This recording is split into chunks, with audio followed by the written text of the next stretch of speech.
Welcome everyone to the Spotlight. I'll be your host Vex30 through this awesome journey. Spotlight is a show where we highlight the best plays of the week in competitive Paladins. This includes some breakdown of the plays from yours truly, and I'll also be interviewing a player every episode. You may be asking, what makes this different than any other top play? Here, we're not just going to highlight hype plays, we're also going to go through those unsung heroes and those plays that don't really get noticed on the stream, but really do turn the tides of the game.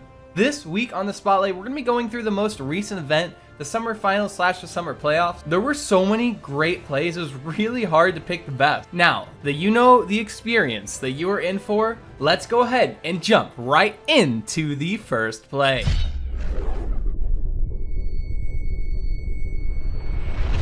The score is 2-1. Carnage Gaming is pushing in on Team Project, and Project are having an extremely hard time holding them back. Rock Monkey gets into the thick of things and tries his absolute best to hold Carnage back, but falls trying to do so.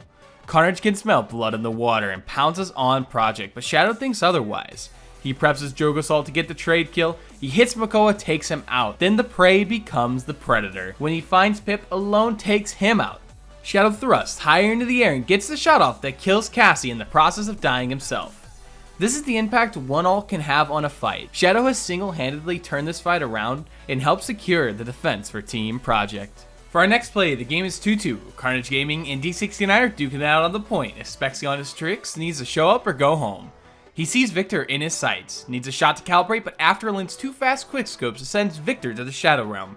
Tries to go for the barrack, but makes a right call and switches to the support caught in the open. Two quick shot takes him out. Flashbang, who cares? Jumps down, finds a Cassie assist, and blows Barrack away. You think that's it, do you? Then BAM! Hits the Eevee quickscope midsword to help secure the kill on her. And with all these being quickscopes, Spexy, you absolutely just popped off. I don't know if you are a Call of Duty god or what you had this morning for breakfast, but you have won this point fight for your team.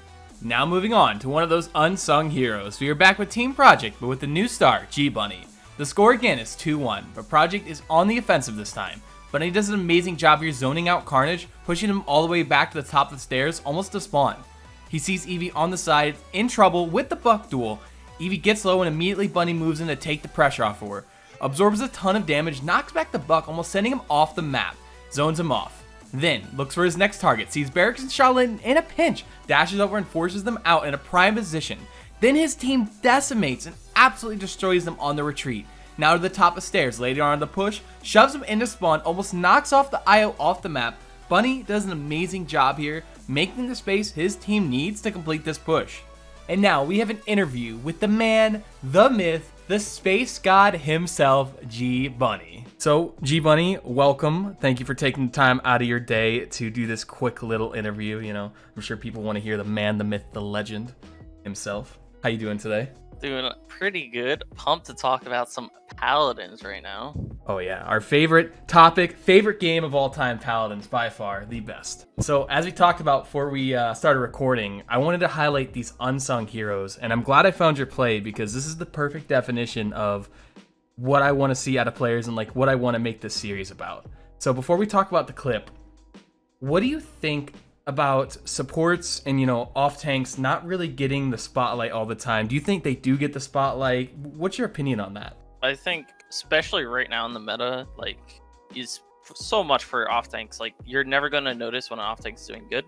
At least last year, you're able to notice they're doing good because they had some potential to do stuff on their own. They were strong enough at the time. But right now, strictly, when you pick an off tank, it's just to make space. The off tank really can't make plays on himself. He's always going to have to be followed up on.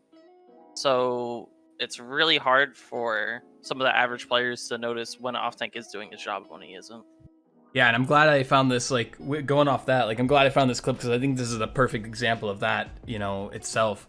You know, going into the clip, one question about the clip before you can talk about it, when you're making plays like this, are you doing it all on your own? Are you typically following teammates' calls? Is somebody like helping you know where to go, or are you doing this mainly on your own? So how I kind of have things set up is like, I'll kind of just be talking about what I'm looking for. And then once I see that opportunity, I'll communicate it. Like whether I need people to go aggro and where they need to go aggro at. Like in this play, I would say I'm making a lot of space on the right and then I'm going to push the left out, which makes it completely free for the rest of the team just to push forward. Yeah, that makes perfect sense. In this play itself, I want to talk about what you're talking about on the right side.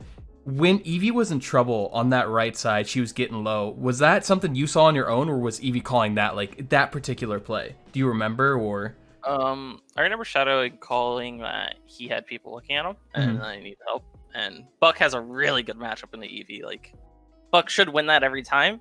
There's like almost no way a Buck can die to the Eevee unless he really messes up, when an Eevee could die to a Buck very easily. So I knew I needed to help him out, and I needed to suppress the Buck to make it to where my double flank can have some space. Going from that onto the top of stairs, how do you feel about that top of stairs spot? Do you like using that a lot as an off tank on that final part of the push? Yeah, especially on Stone Keep, it's like one of the hardest maps to push into right now. I feel like. So I know that I have to make a ton of space, and it's very oppressive having an Ashe sitting on stairs. Because like if you go to punish the Ashe, you're going to be ignoring the cart, and either your barrack's going to die right away, or the barrack's just not going to be able to touch. So me being very oppressive at the top of the stairs, I could get stuff done while being very safe with that drop down area. Yeah, 100%. And I have tons of cooldown to work with. 100%. So, moving on from the clip, what are quick little final thoughts. What do you think about the PPC right now? Give me some thoughts on the meta. Like, what's your general opinion about the competitive Paladin scene? I think Yak's the best person to ask for this question. Currently, off tank is not the best role in the game, you could say. We're a little bit of a detriment to the team right now, and theoretically, the best, I would say, team composition for a roster to build right now would be 2 controller hit scan players, 1 blaster on PC, 1 main tank player, and then 1 support. So I think if Paladins wants to go towards that, I think it's good for them. But if they want the competitive scene to have off tanks in it, they really need to change up the meta. Final thought. You say you think they should change the meta. What's your opinions on what they can do to bring off tanks back into the forefront? I think they need to be able to do some things on their own. They shouldn't be as dependent as they are right now for people to follow up on them. I think giving DPS back to some of the off tanks. I think last year off tanks were too good, obviously. I think they got nerfed way too hard. I think damage needs to be kind of little bit more towards last year, not quite to last year's like standard of like DPS for off tanks, but closer to that than what it is. It makes total sense. I'm with you there. I think off tanks are totally just abysmal right now. If you're not making plays like that on Stone Keep, it's just kind of like you're just kind of hanging out and not doing much. You rely on people so much. Bunny, thank you for taking your time again for doing this quick little interview. I appreciate it, and I wish you guys luck in the PVC coming into the second split. You can check Bunny out on Twitter. What was it? GBunny_, right? GBunny_. GBunny_. Team Project. Did you guys end up taking number 2? Yeah, we got number 2. Same record, but lost out on map differential. But yeah, thank you so much for being here, my friend. I will talk to you on another time. Thank you, everyone, for tuning in to the first episode of The Spotlight. With this being our first episode, I would love to hear any and all feedback down in those comments below, because we'd like to improve the show in the off-season, probably about a month before the second split of the PPC. So any and all feedback, be sure to leave it down below. Also, be sure to check in weekly, because I have a lot of new content ideas just like this coming at you pretty soon. And a big thanks and shout out to Flashpoint. I could not be able to do this without them. They were a ton of help doing the graphics, helping with the scripts, playing the whole show. So thank you so much to them. They're linked down below. And again, thank you, Flashpoint. You guys are awesome. But I hope you all enjoyed this video. I also hope you enjoy your day, night, evening, morning, dawn, dusk, or whatever it is where you live. And I will see you in the next one. Later.